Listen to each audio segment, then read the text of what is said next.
Baik Bang, perkenalkan nama saya Exodamion Tasoid dengan NIM 123140161.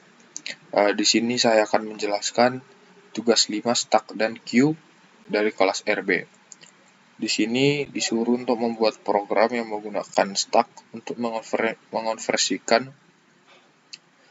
bilangan desimal ke biner. Dan kemudian setelah programnya sudah selesai, akan diuji coba apakah hasil dari program itu berjalan dengan lancar atau tidak. Kita mulai ke programnya, dimana di sini ada kode define maksimal 100, dimana kode ini berfungsi untuk memberi batas tertentu. Misalnya itu batas jumlah data yang bisa ditampung. Jadi itu jumlah datanya yang ditampung itu bisa dibatasi. Kemudian ada juga kode untuk mendefinisikan tipe data address, ada juga untuk mendefinisikan struktur node, ada kode untuk mendefinisikan struktur stack, ada juga kode untuk mendefinisikan fungsi create empty stack, ada juga untuk mendefinisikan fungsi isEmpty stack, mendefinisikan fungsi allocate stack, mendefinisikan fungsi push, ada juga kode untuk mendefinisikan fungsi pop, ada juga kode untuk mendefinisikan struktur queue, ada juga fungsi create empty queue yang digunakan untuk menginisiasi antrian atau queue agar kosong. Dengan fungsi ini kita memastikan bahwa antrian queue itu dimulai dalam keadaan kosong sebelum melakukan operasi penambahan atau penghapusan elemen.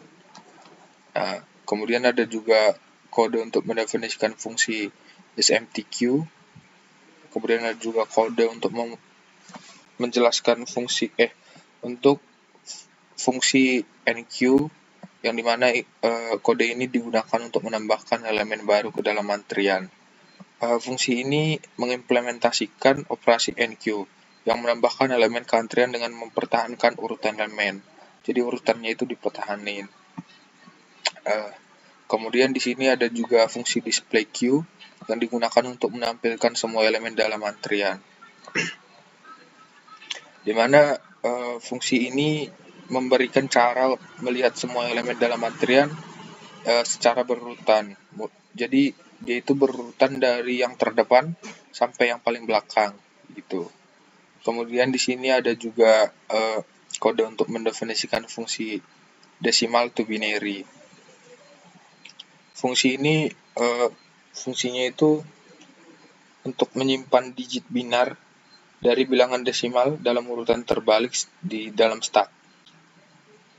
Karena digit yang paling signifikan akan berada di bagian bawah stack, sedangkan digit yang paling tidak signifikan itu berada di bagian atas decimal to binary. Di bagian atas. Kemudian kita akan masuk ke fungsi utama dengan menu interaktif, di mana di kode ini akan berinteraksi dengan pengguna, di mana di sini pengguna akan disuruh untuk memasukkan bilangan desimal. Kemudian setelah dimasukkan akan berpindah hasil konversinya akan langsung keluar, dan kemudian setelah itu akan ada opsi yaitu apakah ingin melakukan konversi lagi, dimana jika kita memasukkan Y itu akan balik lagi ke instruksi memasukkan bilangan desimal. Sedangkan jika kita memasukkan N, itu akan programnya akan selesai dan hasil semua konversi biner yang telah dilakukan itu bakalan dicantumkan di akhir. Kita coba ya.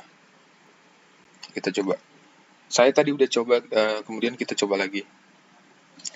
Di sini kita masukkan contohnya itu masukkan bilangan desimal itu kita masukkan 3. Di sini hasil konversinya akan 11. Kemudian kita akan lanjut ke bilangan yang lain. Kita masukkan 7. Nah, hasil konversi 7 itu 111. Kemudian kita coba lagi, kita masukkan angka 111. Nah, hasil konversinya itu 11011111. Nah, Jika kita sudah selesai dengan programnya, kita ketik N. Nah, hasil semua konversi biner yang telah kita lakukan tadi bakalan ditampilkan di sini.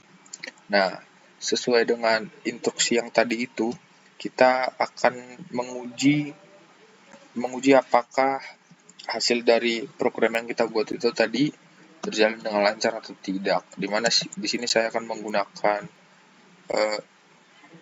mini web tool, dimana di sini akan otomatis mengeluarkan hasil konversinya. Dimana di sini kita masukkan bilangan binernya. Saya juga udah coba tadi. Dimana di sini kita masukkan 11 dulu.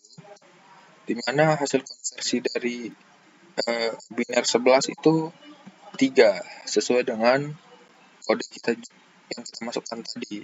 Gimana? Ini masukkan bilangan desimalnya itu 3. Jadi masih aman ya. Nah, kita masukkan 111. Nah, di sini desimalnya itu 7. Masih sesuai dengan yang kita masukkan tadi. Kemudian yang terakhir itu kita masukkan 110111. Nah, kita konversikan. Nah, hasil konversinya itu 111 sesuai dengan yang kita masukkan tadi. Jadi sesuai tes yang kita coba barusan, berarti program yang kita buat ini berjalan dengan lancar. Begitu. Baik Bang, sekian tugas saya. Jika ada salah ucap atau salah kata, mohon dimaafkan Bang. Terima kasih Bang.